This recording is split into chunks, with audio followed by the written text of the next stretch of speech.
Hey everybody, welcome to the Ronline Report. Today's guest, I saw him make his pro debut last year at the Indy Pro. Very, very impressive. Took fourth place there. This year he came back, won the whole thing. Please welcome all the way from Columbus, Ohio, the phenom, Bryan Balzano. How are you, Bryan? What's going on, guys? Yeah, man, I did not know your story. I knew you were this great physique with the glutes and everything all shred out of control, but we'll get into some stuff. This is a fascinating story of overcoming adversity. You are an inspirational guy. But let's start at the beginning. You were actually a skinny 110 pounder when you began all this, correct? Yeah, so if we go way back to the beginning, I graduated high school in 2007, and I graduated high school at 5'4", 104 pounds. Okay. And I was smaller than a girl who was anorexic, and I looked like a skeleton. It was just there was nothing that they could do to put weight on me. And this is where I guess you could tell maybe I had good genetics.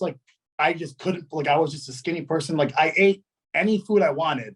Really just all candy and pizza and pasta being an Italian family. And I literally was 104 pounds. My dad's it's not like he's not eating. He's eating everything alive.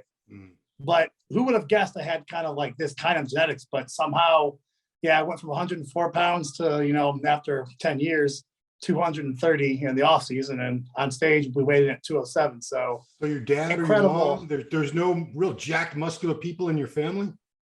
So this is if you saw my family, most of my family are huge people. When we go to a wedding, it's all salad, everyone is obese, and then it's literally just me. Now, my dad's the traditional Italian old man, he's just got his belly, just small guy. I think I took all my genetics from my mom, because my mom was extremely bone skinny forever. But my brother, everything else, they were still kind of hefty at times. So I don't know. I guess I just kind of stole it all there. Yeah. But she's kind of gained weight over time with age. But Lily, she was a skeleton too. So, wow. And my dad is true dark Italian. He had black hair, olive skin. My mom is more northern. It's the paleness, the brown hair, and I got the pale skin, the brown hair. I didn't get the thick black beard. So it kind of makes sense. I think I took everything from my mom, and my brother took everything from my dad. Okay. So you start training 104 pounds or 110 pounds, something like that. What were your inspirations? Were you just trying to get a little bigger, or were you already aware of bodybuilding at that time or not? So I never really cared about bodybuilding. I was never really aware of it. So what actually got me into the gym was I was just a very quiet kid. No one really ever talked to me, being that small and everything. I just don't have that many friends. I got my first girlfriend, my actual first kiss, lip to lip, not even making out, was senior year in high school. Wow. And when she left me, I figured I'd never have a girlfriend again, because I was a legit walking skeleton. And her brother was this jack dude that got every girl he wanted. And her older sister dated this ripped boxer who was the most wanted guy in the city. And I'm well, I guess I need to go to a gym if I ever want a girlfriend again. Wow. And then that's kind of what happened. And then over the years, I started seeing progress, and it turned into trying to get her back to, I actually doing this, but at no point was there ever I wanted to compete. I still didn't even know what bodybuilding was. I was just doing it for myself. Yeah. How long did it take you training before people started noticing, or you started noticing that you did have a little something special? You were growing, you had a shape to you that was different from the regular gym rat. So I'd say about a year and a half, because that senior year is when I started to get in the gym. After she left, it was about 6 months before I graduated. I'd say about sophomore year, I still stayed at home. I went to a community college called Lakeland up in Cleveland, and I trained out of Urban Active and Legacy Village. And there was a trainer there named Bryan. So he was the very first person, he was just around me. He's dude, I'm I'm 18, 19. He's dude, you have really good genetics. And he's you should, think about competing. And I was I never really knew anything about it, but I was dude, I'm going to college. I'm trying to get a degree. I can't make a career out of lifting. I need to go get my degree, do what was normal. Right. And I kept pushing people away. Then I went to college. Same thing. Everyone there who competed were hey man, have you ever given this a try? And I'm look, I'm here to get a degree. I'm paying for this, like, leave me alone. And then after I graduated, so I met someone there how I got in touch with my coach. His name was Jamin. He tried forever. And then once I graduated, I got hired by Chase before I actually got my degree. Wow. And so once I graduated, moved right to Columbus, came here. Then obviously, like, I met Mike Davies, everything else like that. And then, like, at that gym, everyone was harassing me too. They were like, what are you doing? Yeah. They're like, why don't you compete? And I'm like, I don't really know. I was shy. I'm scared. I'm like, I don't like being in like public settings. Like, if you ever watched my first show, everyone was like, dude, like, it looked like you were gonna have a heart attack. Like, I don't he's like, you were deer in headlights. Like, I'm scared of public speaking. And I'm like, well, first off, you want me to stand naked in front of a crew of people? I'm like, I can't do this. And after a while, finally, like, of all the harassment and everything, like, I kind of was like, maybe I should just try this. And that was it. The rest is history. Davies was essentially the person who kind of pushed me into doing it. And he was like, I remember, like, I did the first show, I won it all.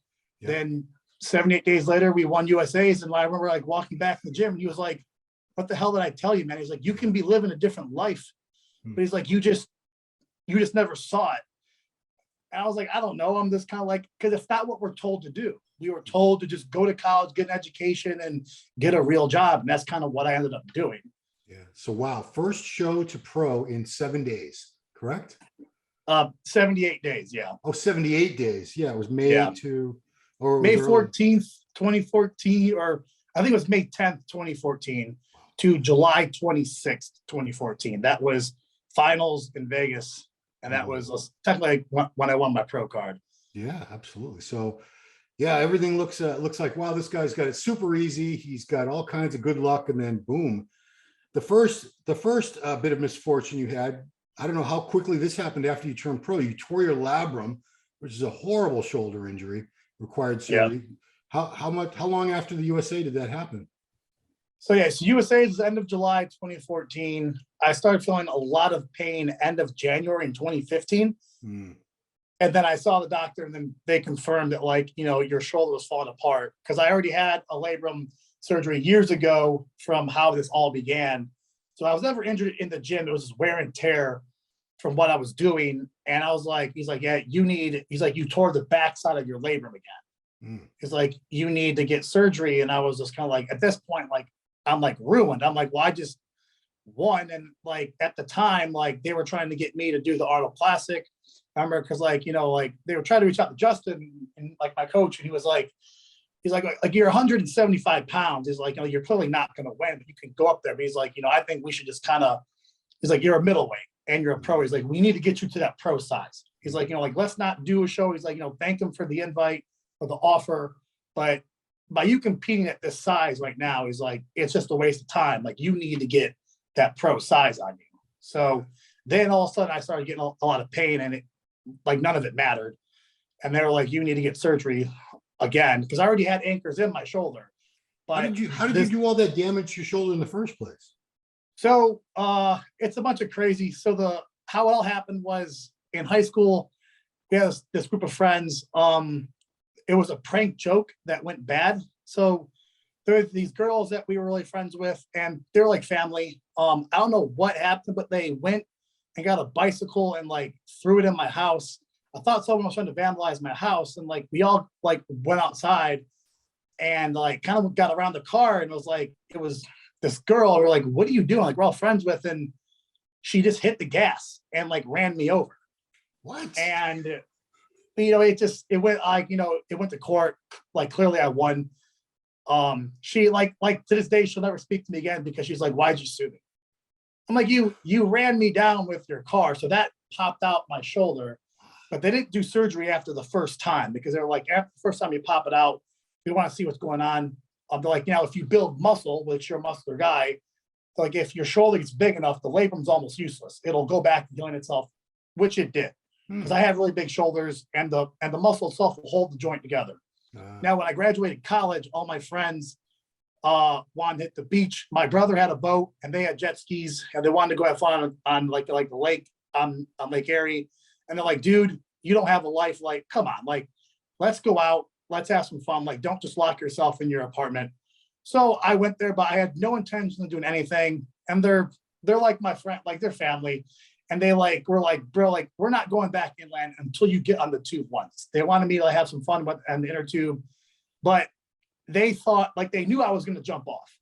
So they thought if they just did one hard turn to like scare me, it would go, and like, so the rope lost tension and I don't know what I'm doing. And so like, I'm like standing still, the boat kind of turned, and instead of me letting go of the tube, I like was embracing for impact. And I went from like 0 to 40 in like a second, it ripped the arm out again. And I was like the reverse hunchback of Notre Dame. It was stuck in my chest. They had to rush me to the hospital, inject me with a bunch of muscle relaxers and get the joint back. And then when they did the MRI, they're like, yeah, your shoulder's gone. Wow. Like you need surgery. So that was the original surgery. Okay. But they didn't do it as like an athletic thing. Like they just fixed it. Yeah. And then they're like, you should not lift again. And then after the years of coming back, it kind of fell apart again. And then they had to redo it. And then that's the first surgery after turning pro. And then now we're going to probably talk about all the. Yeah. Well, let's get the timeline. So that knocked you out for nine or 10 months. It's a 10-month recovery, but about a year, because like they're like, you don't want to work out for about 10 months. Wow. So like now I could probably have it, but like I'm a very conservative person. I'm like, if they're saying I can't lift for 10 months, like I'm not lifting for 10 months. Like I don't want a chance screwing this up. So like everyone's probably like, with my genetics, you probably could have came back a lot sooner, but I wasn't in bodybuilding. I didn't have a coach. I wasn't doing anything. I was just being me. And I was told, do not go to a gym for 10 months whatsoever until you're released. So, which obviously like I was mentally like falling apart hard from that. What about leg training? Could you have trained legs if you'd wanted to? So like I've watched a lot of videos on that. Like you should. I have been that person. Like if I can't train everything, I'm not going to a gym. Because like even if you train legs, you're still tensing the shoulder. So like in my mind, I can still screw up my shoulder. So I'm not taking the risk of having, like, I can never return back to bodybuilding or lifting long-term, because I always think long-term, not short-term. Short-term, it sounds great, but what if I do something wrong and now I can never lift again long-term? Yeah. Well, but now you watch all these podcasts and they're like in the science that like, if you actually train legs while you have a shoulder injury, you could actually heal faster.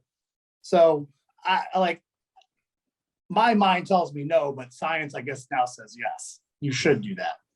Fair enough. Okay, so you get over that. Then you tear your bicep. I don't know how fast that happened again. Not just a regular tear. You got, it says subpectoral bicep tenodosis. Sounds to me like you tore it way up here in the origin. Yeah, so I started having shoulder pain again, and I got an MRI, and they're like, your bicep tendon is pretty much frayed to the point it's going to pop. So they were like, so she's like, we're probably going to do the surgery called subpectoral bicep tendinosis, which they're going to go up in there, cut the bicep tendon, and then drill it in the bone, which I kind of have this like little pocket, if you can see it. Oh yeah. Right there. So like, it's like, so I got a screw holding the bicep tendon that attaches up here into whatever this bone is at the top of your bicep. Yeah. So, got all kinds of and then hardware. that's not talking about the ulnar nerve surgery on my left arm, which I don't even know how that happened. But I went to the doctor to talk about. I think I'm having a heart attack. He's like, why do you think you're having a heart attack? I'm like, well, my left hand is numb. He's like, well, how long has it been numb? I'm like, I don't know, 2 months. He's like, you're not having a heart attack. He's like, that's some probably nerve related. I'm like, well, I don't know. I'm like, it's numb. And then after they did like, I don't know, the EKG or the EMG, whichever the nerve test is, they figured out the ulnar nerve in my elbow somehow got crushed. And he's like, we need to do surgery. And I wasn't going to do it. I'm like, look, I don't got time for this. I don't care if my hand is numb. And he's like, I don't think you understand. He's like, your nerve is crushed. If it dies, we're going to have to amputate your arm. Oh. He's like, so we need to move your nerve to a healthy spot where it gets blood flow to potentially come back. So he's like, so this isn't an option. I'm telling you, you need to do this. And I'm like, and this is like back in like 2013 or 2014. I'm like, I'm trying to get my comeback started here. Yeah. And I'm like, this is nuts. And I'm like, I can't find my way to get back to a gym because I'm like, I don't even know what happened. He's like, did you fall? Did you like, how did you crush your nerve? I'm like, no, I've been laying in a bed for the last 2 years because I'm trying to fix my shoulder. I don't know how it happened, but somehow it did. So they did that? They moved the nerve to another part of your elbow or something? So the ulnar nerve is actually your funny bone. Yeah. So I don't have like, so my funny bone is now like on the inside part. Like if you rub my inside elbow, it feels extremely weird. Huh. So yeah, so it's no longer in the back of the arm, it's on the side of the arm. So there's much more blood flow to it. But the hand is not numb anymore, right? Yeah, it's that hand's perfect. If anything, my right hand gets numb more now than my left. Wow. Okay, so you get through those. My goodness, 2016. This takes the cake. A pilonatal cyst infected an abscess in your glute that would not heal. You had 4 surgeries. This took 26 months. It knocked you out really for 2 years. You got to tell this story because this is the most frightening thing of all. Because so no one can really understand what this is, and like I didn't know what it was. All I know is like every time I would use the bathroom, there'd be some like blood on the toilet seat. I was kind of ignoring it, and like it'd be kind of painful. Like the blood just kind of kept getting worse and worse. Like one day, like when I would sit on the toilet to like use the bathroom, I mean the toilet seat was covered in blood. And I took a picture of it and sent it to my coach. I'm like, do I need to like should I do something about this? And he's like, are you an idiot? I'm like, look, I'm like go see a doctor. So I go see a doctor. He's like, it could be a hemorrhoid or something. And I go see him, and he's like, yeah, this is an abscess. He's like, you have a cyst. And I'm like, so what does that mean? He's like, well, you need surgery. And I'm like, I need surgery. And he's like, yeah. He's like, you have an open sore. And so like, we're going to cut it out. And I'm like, well, how do you get it? And they're like, they don't really know. Now he was a general surgeon. So I saw a general surgeon, 2 plastic surgeons, and a reconstructive surgeon. He just said, he's like, it could be genetic. If you hit your butt really hard, it could cause the cyst. But he's like, there's no way, like, we don't know what actually causes it, except Claire, like maybe hard trauma. I know that people in the comments are going to be like, it was a bad shot. So this was not a bad gear shot. Yeah, like this is not on the glute. Like, so the one doctor said like your ass crack. The top of your ass crack is useless. It's just a cleft, folded skin.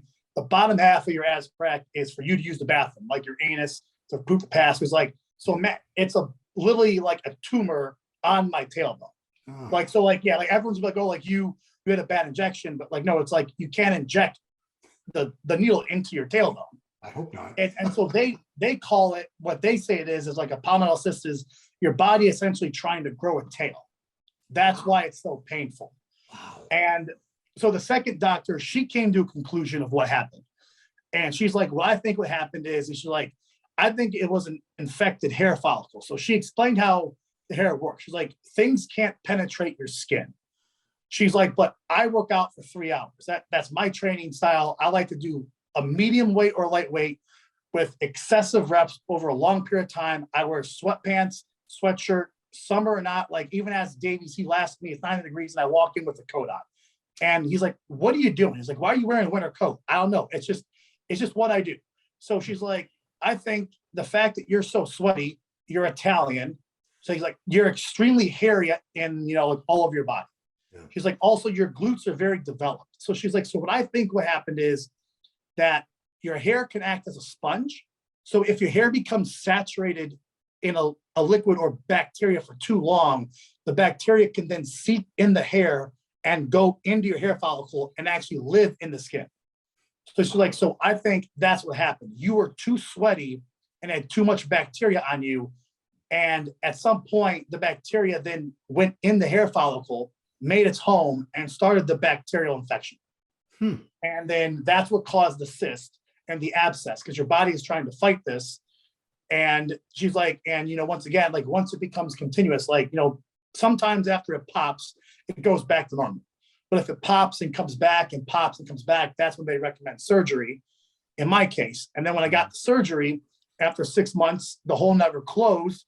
And then he sent me to a plastic surgeon because I guess they because I was like, why am I seeing a plastic surgeon? Like, well, their job was to cover holes and stuff. I'm like, do all that kind of stuff. So then she performed something called the cleft lift procedure, which she's like, first off, you're very three-dimensional. Your butt crack is like 3 inches deep. Since your glutes are so deep, a wound can't heal if it's not dry, it can't breathe, and it doesn't stay cool. She's like, so you're very compact, which means your body's creates heat. Like I'm sweating all the time. So you're warm, you're creating moisture. And if your butt crack is 3 inches deep and it's holding that moisture in, it can't breathe and you can't stay calm, the wound's never going to close. So like really the only way that it's going to close is someone holds my butt open 24/7 so air can breathe. But then again, I have to remain calm and I can't sweat and get nervous and all this stuff. So she's like, you have the perfect equation of this wound never closing because you can't cast your hips, whatever. She's like, the wound just has to close, but I can't keep it clean. And then I have to change the wound like 4 times a day with all this stuff. But like, I literally can't get back there. I can't touch it. I live in Columbus. I'm not from Columbus. My family, everyone lives in Cleveland. I don't have a girlfriend. I don't have a wife. Like I have a few friends here, but like they all have jobs and families. I'm like, what do you want me to do? So I think that was also the problem of like, I couldn't care for it appropriately, but I did what I could. And then I worked for Chase. There's a doctor's facility in my Chase building, like a full-on doctor's facility. And I was like, okay, let me go to them. So maybe if I get to work, they can change the bandage. At lunch, change the bandage. Before I head home, change the bandage. And then at night, maybe have one friend come over and change it so I can do my job. Yeah. Chase said no. So it went to corporate and they were like, since the doctors and me get the same paycheck, like the same person pays us, that's employee contact. It's sexual contact. Oh.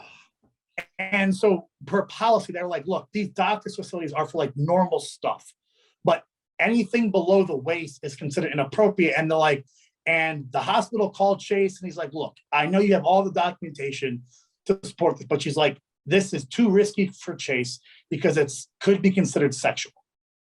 And so they wouldn't do anything about it. So like, and so it just kind of like, and then so once I got the second surgery, also afterwards they stapled and like glued everything together. And so the cleft lift procedure is, so the top part of my butt crack is gone.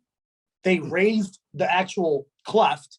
And so like, if I didn't wear my posing trunks, like my butt would look weird. I don't have a top butt crack. It's like sealed over. So to prevent, if it were to happen again, it would just be a pimple. And if it pops, it can breathe, heal, and then go. But like and she's like, so it should never happen again. Yeah. Well, the one thing that you can't prevent is like, you're not supposed to like bend over. You can't sit. You're supposed to stand or lay down at all times.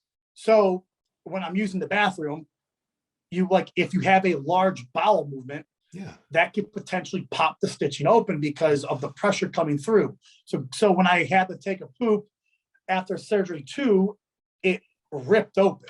Oh, and you could almost touch my tailbone. And I'm like, so I go back, I'm like, all right, well, let's get surgery done right now. And they're like, well, we can't. Insurance dictates everything. They're like, you just had surgery. I'm like, yeah, but my whole entire butt popped open. Like it failed. Redo it. And they're like, no, insurance says you have to wait 6 months. Oh my God. So we had to wait 6 months to see if it could heal, which it didn't. Then she had to do it again. And it closed, but kept opening and then closing and opening. And then I was losing my mind. At this point, I'm just like, what's going on? Am I ever going to get my life back? Over the course of these 26 months, I had 15 cycles of antibiotics because of all the infections I had. And I had staph infection 6 times. And I'm asking her, I'm like, what's happening here? I'm like, I'm like, is my immune system just going to like collapse and I'm just going to die? And she's like, well, like we have to fix one thing at a time. You still have an immune system. You have staph infection. We have to give you antibiotics. There's like no other way around it. Yeah. So we started getting really like, I started getting frustrated. Like she didn't like me. I didn't like her. She took a new job in Indiana somewhere and like left Ohio State. And then I got transferred to the reconstructive surgeon and he came to me and was like, look, so this is now 3 surgeries have been done. The 4th one, he's like, I know I'm gonna recommend another surgery, but he's like, let me explain to you why things happen. He's like, I think you were good, but when your butt popped open, the bacteria went deeper in you. And he's like, and I think at some part your rectum tore. during one of these rips or these tunnels from the staph infection, and the bacteria made its home in your rectum, and that's why the wound keeps closing. But when it closes, you get staph and a new hole pops open, pusses, and creates a new abscess. So he's like, I think there's like an actual like the mother bacteria is inside you, and we keep cutting out the symptom, but not the actual problem. So he's like, so I want to go in there and do an experimental surgery, cut you open, inject this dye in you. If the dye turns blue, then your rectum's infected and I have to reconstruct it. And then you should heal. And sure enough, that's what happened. When I woke up, he was like, your rectum that's where the mother load of the bacteria was located at. And so it was never going to heal, because every time the wound closed, the bacteria has to find a new way from my rectum to leave my body. So it creates a new hole at somewhere, and it just kept moving around. And so finally, after that surgery, I got my life back. And then 26 months total, I was finally released to be like, all right, like you're now a normal person. And like, no one can understand, man, the mental effects of that, because it's like, this is supposed to be a 4 to 6 week heal process. And it took 4 surgeries and 26 months. And like, I had no clue. Like if you came to me and said, in 26 months, you'll be good, that would suck. But there's an end in sight. Yeah. I know when it's my life's come back. I'm being told every 4 weeks for 26 months, 4 more weeks, 4 more weeks, 4 more weeks, then a new surgery, 4 weeks, 4 weeks, 4 weeks, new surgery, 4 weeks, 4 weeks, 4 weeks, new surgery. I'm like at this point, like I'm giving up on life. I'm like, I'm just going to be laying in a damn bed forever while everyone's lifting and going to pools and just doing what they want. And I'm just sitting here being told I'm going to get my life back in 4 weeks. And then I'm getting a new surgery every 6 months. So like, I don't want to get, too personal and graphic, but it sounds like they had to reconstruct your rectum. Was going to the bathroom extremely painful for a long time for you? Because that's a nightmare scenario for me. Yeah. So the last surgery, I was living like with my roommate. I didn't eat any food for like a week. I was too scared to use the bathroom. So like peeing was fine, but like after that surgery and after my butt popping open twice, and this time they stitched it, liquid sealed it, and then put a wound vac on it. They sealed a wound vacuum on it, so in case it were to pop open, it would still suck. And at this point, I'm like, you know what? Like with all this, they said the first week was important. So I was like, for damn sure, I am not taking a poop for the first 7 days. I was miserable, but I wouldn't eat any food, which is probably bad for wound healing. But I wanted to get through the phase of like, I need that skin and that collagen to be as strong as possible before that my body has to make a number 2. Yeah. So it was like, man, like I'm like the mental like abuse that I went through for that whole process was absolutely incredible. Yeah, it's so ironic, because when you made your pro debut last year, the one thing most people were noting on was, this guy's got the most strided glutes we've seen forever. It's conditioning is crazy, and they're focusing on the glutes. And who would have known you went through all that? I mean, not just the glutes, the nerve, the bicep, the shoulder. Oh my goodness. Wow. I would never have realized that you went through all that leading up to your pro debut. And that's why all I saw was, I look up your contest history, and like, he turned pro in 2014. He didn't do his first pro show for 8 years later. Is that right? Yeah. I went pro in 2014, and I made my debut in 2021. Yeah, 8 years. Wow. So you went through some hell. So tell me about that first pro show, though, because I think it was 3 out of the top 5, and you were one of them, were making their pro debut. It was Tonio, yourself, and Nathan Epler. It was crazy because I had never really heard of any of you 3. And here you are dominating the 212 class at this show. What was the experience like finally getting on stage again after all those years? It was like it started like brand new. I mean, it felt like I wasn't even a bodybuilder, like even though like I know how to train out here, but it's like I haven't staged in 7 years, and keep in mind I've only done 2 shows my whole life. Yeah. Like, so like my pro debut is my 3rd ever show. Like, so I'm just really like an amateur bodybuilder, like just now being thrown in the spotlight, but I haven't done anything in 7 years.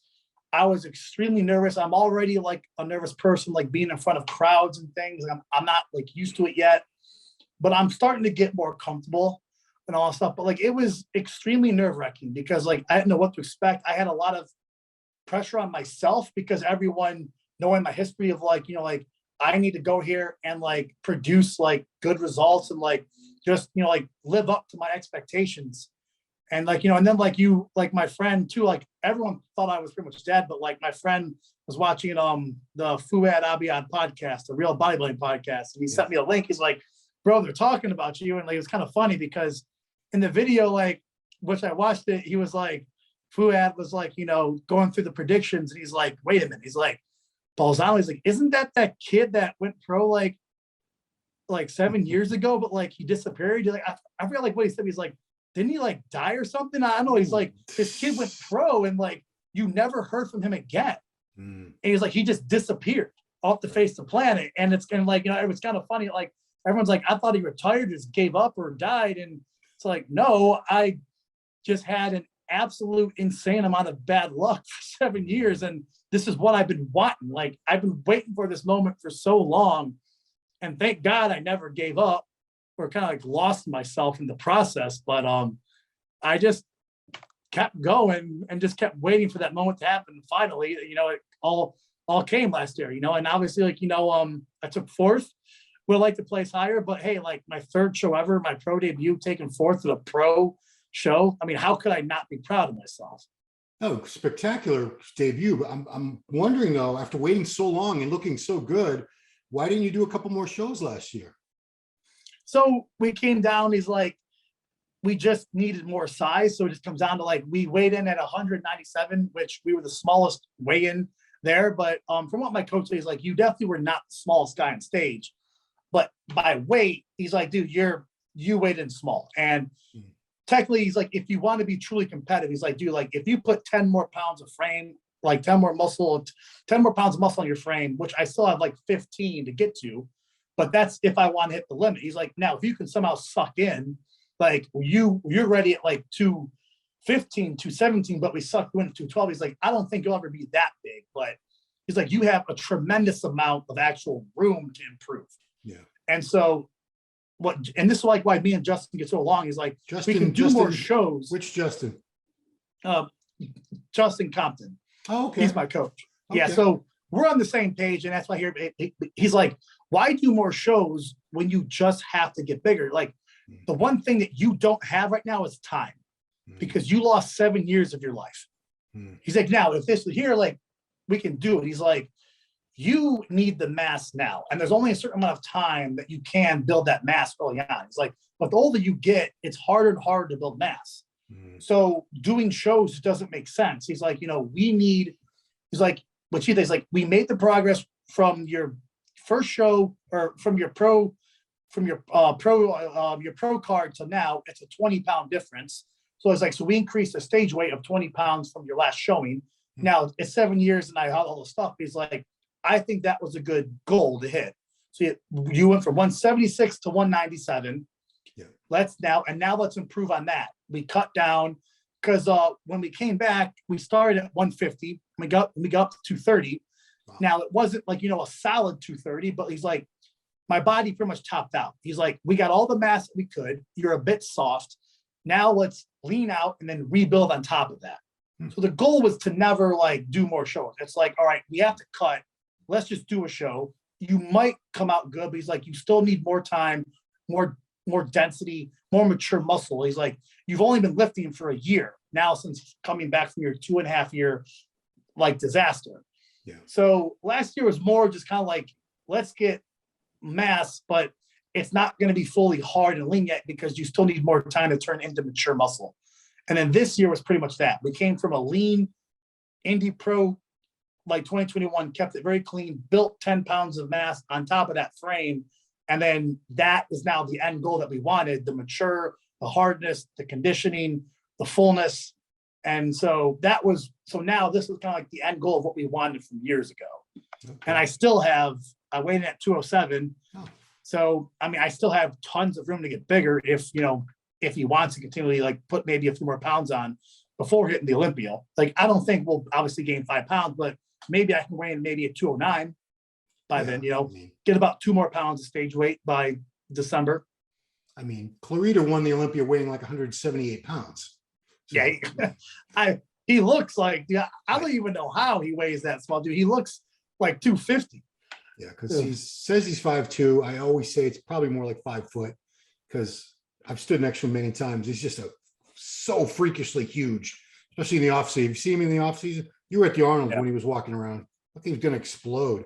Yeah, I mean, have you been to like every Arnold for the past, I don't know, 10? How long have you been in Columbus? About almost 10 years. I moved here in 2011. Okay. Yeah. So do you go to the Arnold every year? I would assume. I would if I lived there. Pretty much, like, I've gone to like walk around because all my friends go. I think like obviously, me just going as like a spectator.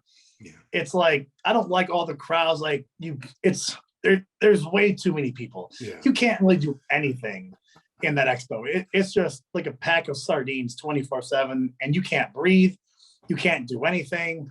So I personally like don't really care to go to it. Gotcha. Like all my buddies come in town, they're like, man, let's go. Let's get some free stuff. And so I pretty much gone to it every year, but I could 100% do without going to the expo. That's just, it's too madness. Fair enough. So that was your pro debut. And we heard from Jeff Saigo, great photographer, Jeff Photographer Master, I think he is on Instagram. Jeff did a shoot with you and he let us know, I had no idea you lost your brother while you were prepping for this year's Indy Pro. Is that right? For last year's. So my brother passed away December 1st, 2019. Wow, man. So you've had, this is just like a list. It's unbelievable when you see all this. This all happened to one guy. Wow. So yeah, so it was pretty rough. December 1st, 2020, going into the 2021 Indy Pro. It was hard. Like we already chose the show, and then my brother died, and it was kind of like, all right, like a couple weeks before I had to start going, I had to go to the funeral, all these things, and it was just kind of sad because like my brother is only 3 years older than me. At the time, he was 34, and it's like he was way too young, 2 kids. So like, 2 young nephews, and like the oldest he's old enough to understand what happened. So he's actually going through a very rough time right now. The youngest was just way too young to really know. So he's doing okay because he's kind of just like, he's kind of clueless right now, but the oldest understands that his father's gone, and like, it's sad. And like, it was just so my brother was like a plumber, HVAC guy. He did it all.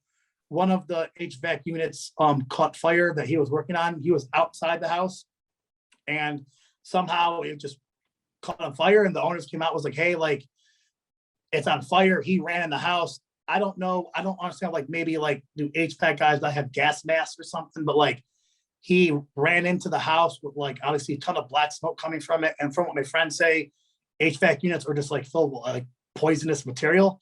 Yeah. So you're pretty much inhaling just straight up poison from like smoke. And like he went in there, no mask, no nothing. I guess put it out, but to put things in perspective, there was so much smoke that the cat in the house died from smoke inhalation. Wow. So he was rushed to the hospital. And he died a couple of days later. Well, they kept him because they trached him. He was awake and like he was alive until we could kind of come in town. But they said that he was already like brain dead like a couple of days after that. It was just sad. And it was like, just at first I was mad because I didn't know how to take it. I'm like, like why? Like I kind of experienced, I was like, it's stupid. I was like, where was the mask? Like, why would you risk yourself like that? Like, put your shirt over there. I don't know. Like, so like I took it as like anger of like, why would you do that? And but it was rough. Yeah. So yeah, I'm sorry, dude. That's terrible. So did this prep for your first pro win? Did that go uneventfully? I mean, everything's smooth, no injuries, nothing in your personal life. I just something unhappy here. Like I don't really want to talk too much about my personal life, or we'll kind of bring it in, but like I was engaged 5 days before we started prep. She told me if I did the show that we wouldn't work out. I had to stop. And so like I was like, this is not fair. Like you you can't do that. I'm like, when like she was to support she told me to do the show. It's a long story. And then like, I was like, look, like I need to finish this journey. Like I need to do the show. And so she was like, okay. And then like she gave me the ring. She's like, here's the ring, you can move out. So like when I was being interviewed with like Stephanie Gibson, I'm like, all right, I'm like, yeah, so like, you know, for 12, so Justin want to start prep 12 weeks out. That was when it there. So like 12 weeks out, 5 days.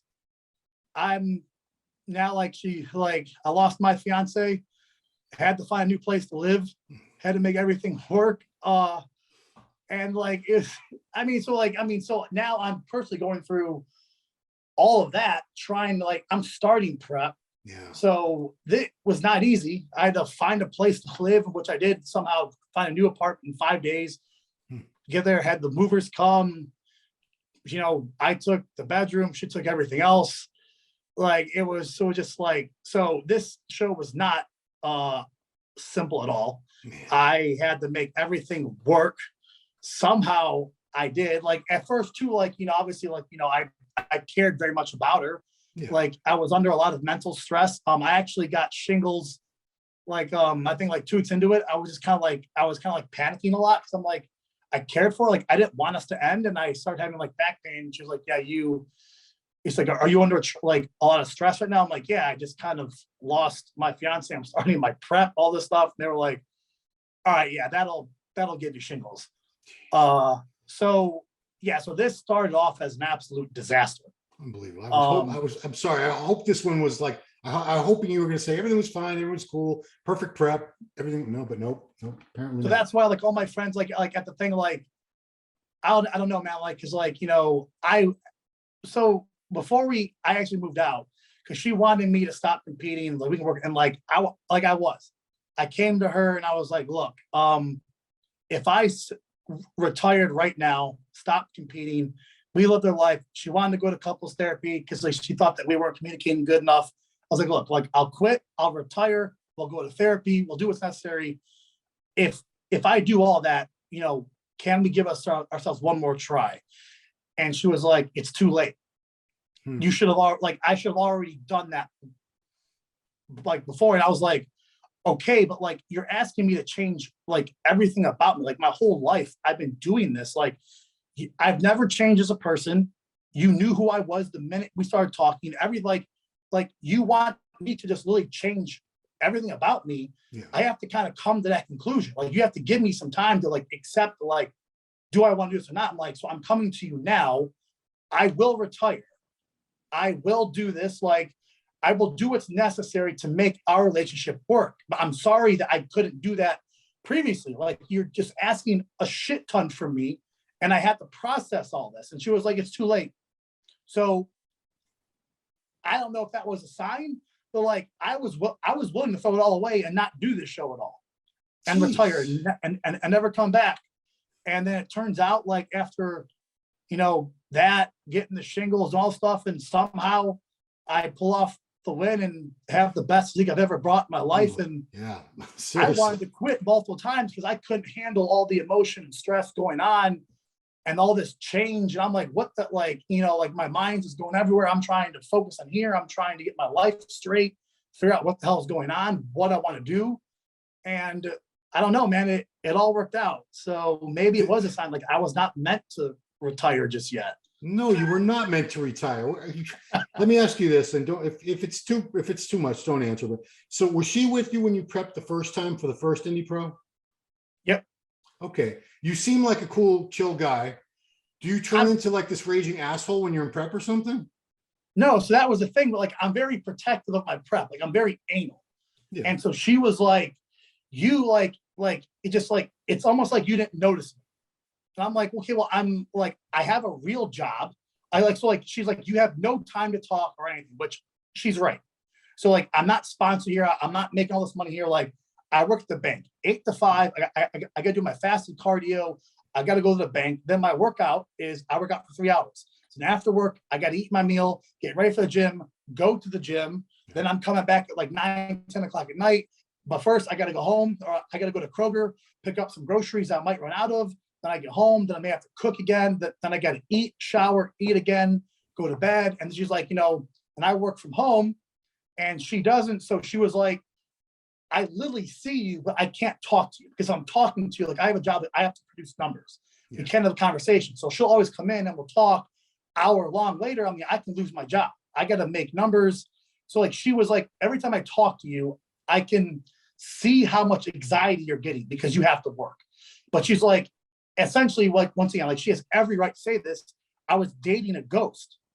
You were just there, but like, I could never interact with you because, and in prep, like, I get it. But she's like, I need more, but like, I'm not making a sponsored contract where I don't have a job. Like, I'm sorry. Like, I essentially have like 2 jobs.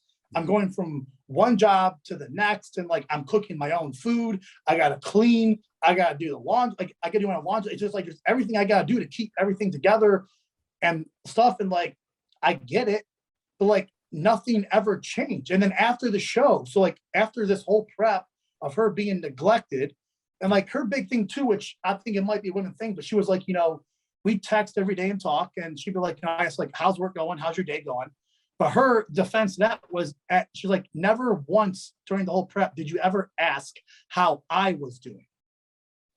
And I'm like, well, like, I'm asking you how your day is, how like work. Like, if you need to talk about something, why don't you just talk to me about it? And she's like, well, you have no time to talk. I'm like, okay, I get it.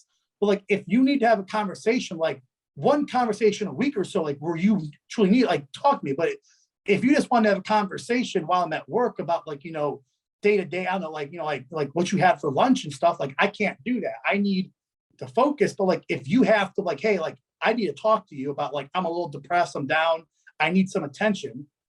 Like, just talk to me. Like this is what I need. And we can kind of schedule this in like my day-to-day activity. But like, she's like, but like, you never asked me how I was doing. And I'm like, is that right? I don't know. I'm like, every day I was like, how's work? How are you? How's your day? Like, it's similar. But she's like, it's not similar because you should ask. And then I'm like, okay, but like, you need to kind of work with me here. Like, I can't read your mind.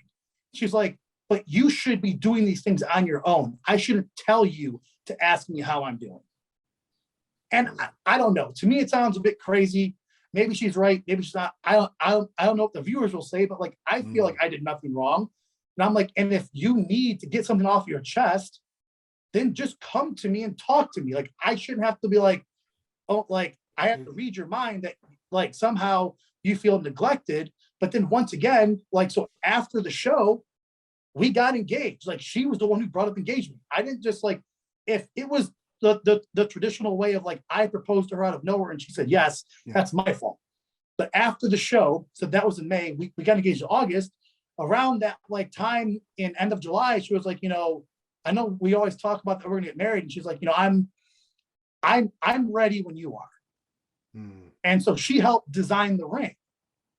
And so in my mind, I'm like even after the show that you said that you were so neglected, you still said you loved me and wanted to get married to me. You designed the ring, and somehow in 3 months, like when we can come down to get ready for this show, she was like, you're so unhappy and I ruined your life and I made you become depressed. And like I was the source of all her unhappiness. I'm like, but like, this doesn't make sense because you already went through the first prep and you came to me saying that you wanted to get married. Bryan, you dodged a bullet, Bryan. You dodged a bullet. If things were that bad and things were like that before you even got married, what do you think things are going to be like 5 years into marriage, 10 years into marriage? If it got 15, 20, it was only going to get worse and worse and worse. So, and why couldn't she help you cook? Now, I never expected her to, because she tried, but like, I'm very paranoid because like, I want a certain amount of salt. Like, I'm very aware, like you need to salt it this way and season it this way because it needs to be consistent. Because like, maybe it matters or it doesn't, but I believe that is what helps me get my glutes in. Like, I mean, my salt and everything is, I mean, it's watched to the gram. Yeah. I want to make sure that everything is 100% consistent. So she did offer, but in my mind, I'm like, you don't know the correct process and how I want to do it. So like, that's my job. So how much sleep were you getting on average when you're working, training 3 hours, shopping for food, cooking your food. Were you getting anywhere near 8 hours of sleep? I was getting to bed around 12:30, and my alarm goes off around 5:30. So about 5 hours. Now, this is something that most people don't know. So I actually have narcolepsy. So this is crazy, which is also part of the reason why when like we were talking about like, being retired, I'm like, being a bodybuilder and having like narcolepsy is not very sustainable. And many people don't understand what narcolepsy is. They think it's like what the public thinks it is. It's a sleeping disease where I could just fall asleep on a dime. Yeah. And that's not exactly what it is. So narcolepsy is a chronic fatigue syndrome. And it's like you fall asleep because you're insanely exhausted. If I sleep for 5 hours or I sleep for 10 hours, it's like I slept for 2 hours. And so the best way to explain what narcolepsy is like, remember back in school or something, like you're in a boring meeting and your head's kind of like dodgy and you're fighting falling asleep. Yeah. That's what it is. So you feel like that 24/7. Oh my God. And you're just kind of like, you're not passing out, but you're like, damn, I'm fucking tired. Like, I'm just exhausted. You're run down. And so like, I've always felt like, how some people love prep and they feel great. Like I feel diseased. When I'm in prep, I feel like I'm going to die. And I've always felt weird. And I'm like, and I don't get like, maybe it's also too, because I'm in very like extremely low body fat. Like in order to get glutes like me, I mean, you have to be pushing as low body fat as you possibly can, throw a disease on top of it.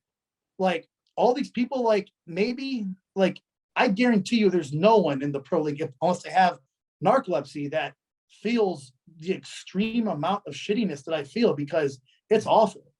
Like prep is miserable because of this. Like you're already exhausted, you're low calorie, you have all these things, and then to throw a chronic fatigue syndrome on top of it.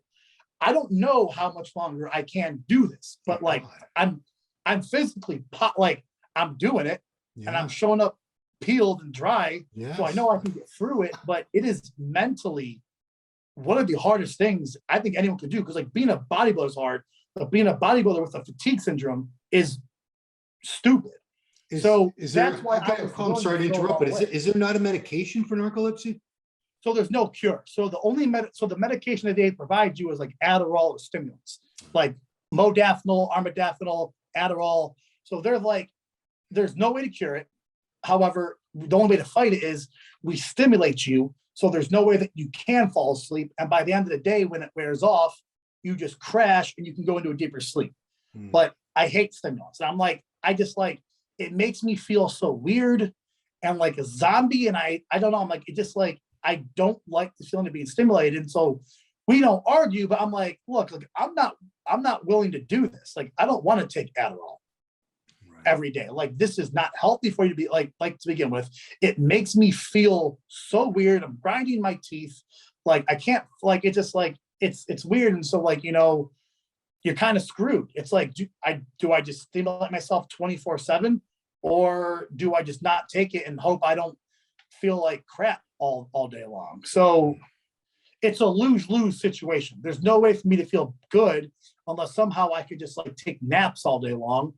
And I can't. I have a real job, I have a real career. I don't have the ability to just take a half-hour nap when my body truly needs it because of the disease.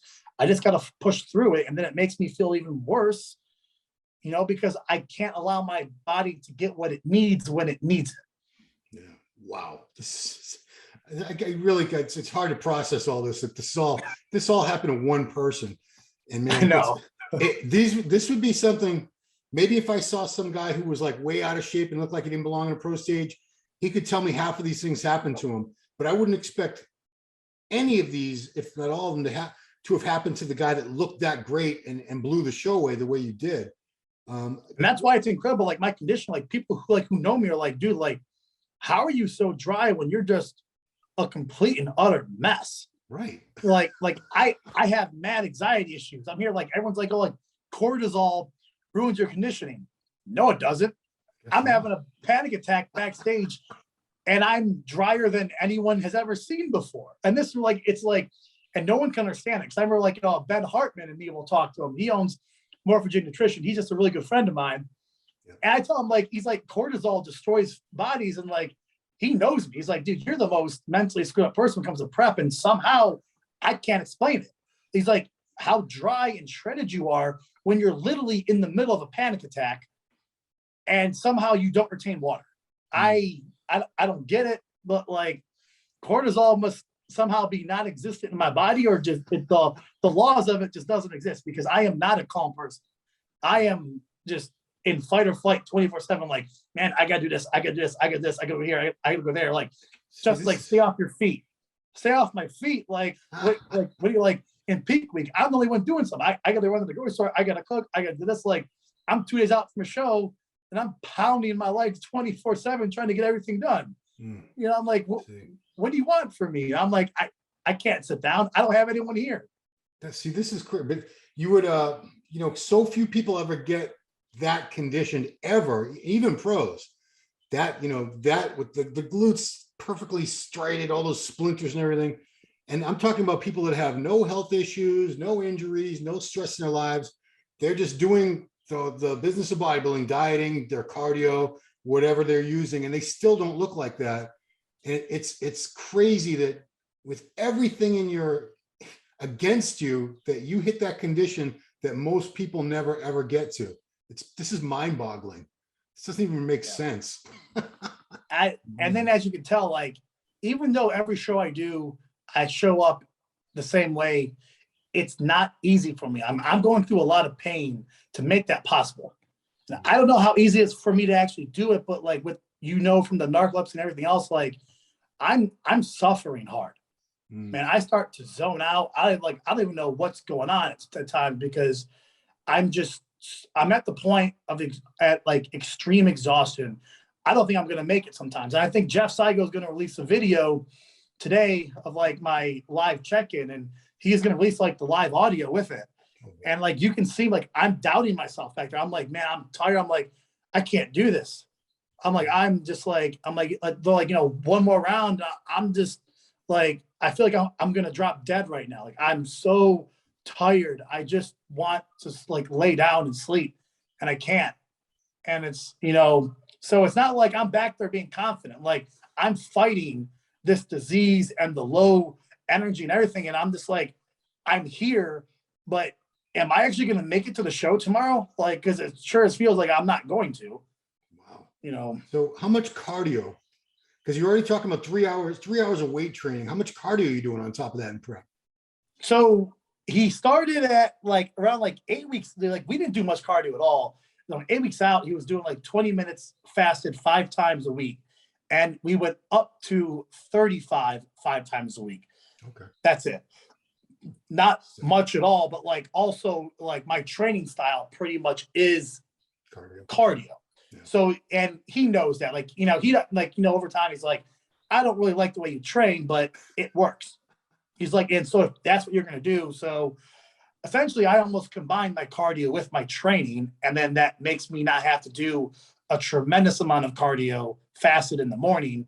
And we've never done cardio post workout. It's always been in the morning. But last year in the 2021 Indy Pro, we did up to 45 minutes fasted in the morning. This year was just 35, and that was maybe for 2 weeks. The rest of it was going back between 25 and 30.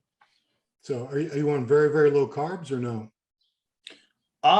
For me, yes. Like I can process a lot of carbs. I think in the off season, like we were eating almost like 800 carbs a day. And he was telling me, he's like, honestly, man, he's like, with my genetics, he's like, you eat as much food as almost like a 265-pound bodybuilder. Like I can just eat food. And like, it's very, very, very hard for me to gain weight. And I know it doesn't seem like that. Like initially my body was sponging here, but like now every pound I gain, like we're eating all this food, like 800 carbs, and my weight's going nowhere. And I'm not fat. I'm not bloated. I'm like an off-season good leanness, but like, he's like, well, we got to eat more food.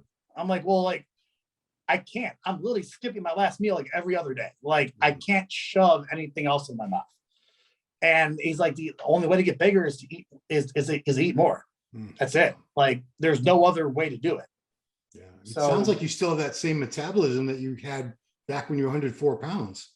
Yeah. So luckily, that was what, like, I don't know what you graduate. What is that, like 16, 15? something like that. Like, so like, let's just call it 16. At 16, 104 pounds, and obviously I have a crazy metabolism. Wait, graduating high school? Yeah, You'd be, senior of high school. oh man, you got to be 17 or 18 in the U.S. Right. Anyway. So like it's like it's so long ago. I'm like, what do you graduate as? But like that's like 18. I have a crazy genetics, and like I'm 33 now, and it doesn't seem like it slowed down. Like I know as you get older, things kind of change, but like it seems like I still have the exact same metabolism that I did when I was 18 years old. Not a bad thing. Thank you. I don't want to get fat ever, but like I would like to gain a little more weight easier if possible, just so I don't have to literally, like, I mean, off season is painful, and just trying to eat all that food. Like, I mean, it is the only thing that I would rather not do. Dieting's okay, but like force feeding is a whole nother level of pain. Yeah, you're far from the first person to say that, because people complain about dieting and craving things, being hungry. That's one level, but when you're constantly stuffed to the point of like nausea, where like your coach says you have to eat this and that, and you're looking at it, you still have that much left on your plate, and you have to get it down somehow, even though the thought of it just makes you want to hurl. I don't even know how people do it, but here you are. Real quick, you do have a sponsor on your Instagram, Athletic Alliance, a Canadian company. So is that like a deal? You get to use their products and stuff? Yeah. So I just signed with them a couple weeks ago. So I'm starting to get the use for products now. I just got my first shipment in a few days ago. So I'm going to open that up and do that. But I'm moving to Cleveland in 4 days. So they shipped it to my new address. So once I get to Cleveland, I'm going to start using all the supplements. And so thank you guys for believing in me. But yeah, so I just recently got signed as a few weeks ago. I would think. But during the process of prep, obviously all that, like, I was all by myself. But now, things are changing, getting more luck. I'm got a supplement company with Athletic Alliance. I got a massage therapist with Attachment Therapy, which obviously massage work is going to be great for us. So things are rolling, and my life's kind of starting to change in the good direction now. So hopefully all this will kind of keep packing on, and I can get out of the business world. Yeah.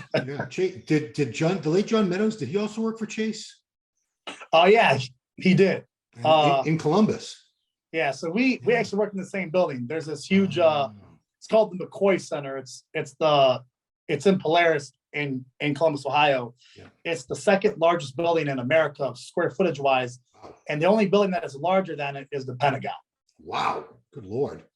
Yeah. Oh. So I would see him occasionally in the cafeterias on one of the two ends. Okay. So final question for you. You looked so good when you won Indy Pro. New York Pro was just a week later. You're looking at the lineup. You've already beaten Noel. It's not likely that he's going to beat you again. Why didn't you just do another show and get another win? Mainly because like at this time, like I didn't have a sponsor, and like the money, like everything's come out of my pocket. Okay. And it's just like we got the win. So it's like I'm very like, I like saving money. And so like the hotel, cars, airplanes, all that, time off from work. Like I have a job, I only have a certain amount of paid time off. Yeah. It's like the overall like decision was like, it just doesn't make sense to me. Gotcha. And then also like, why diet for an extra week with my narcolepsy when I've already got the win? It just, so like, why lose money? Why diet more? Why do all this? I'm just like, I just want to sit back. Like I did my job. I got my Olympia ticket. Yeah. I kind of need to get some more sleep and just more nourished at the moment. Sure. It makes perfect sense, man. Well, congratulations. This has been quite a story. Anybody out there, I hope you listen to the whole thing, because whatever you think your problems are that you're facing in your own little bodybuilding journey, if you've been through anything remotely to the level of this man right here, I seriously doubt it. So I want you guys to sit back and think, what was my excuse again? Because this is crazy. The fact that I'm still standing is a miracle. It really is. It's if you were just a regular kind of a bodybuilder guy in the gym posting pictures and all this happened to you, I'd be pretty impressed. But you're a guy who's just won a pro show. You're going to the 212 Olympia. So this puts it in a whole other perspective. Yeah. Congratulations on being able to get through all these things. Like I'm not even going to read. it's a whole page full of stuff you've been through. It's ridiculous. So congratulations, Bryan. Thanks for taking so much time with me today. Thank you for having me on the show and reaching out to me. And guys, follow him on Instagram. He's one of the ones that doesn't have anything weird. It's just his name, Bryan Balzano. No underscores, no IFBB Pro, Bryan Balzano, just like it's spelled under here in the title of the video. Check him out. Give him a follow. He's a good guy, great bodybuilder. And what a story, man. That's awesome. So thank you so much, Bryan. Appreciate it. Appreciate you, Ron. You have a good day. Please subscribe to the channel, guys. Like the video, share the videos, comment. We'll see you right here next time on the Ronline Report. Thanks for watching.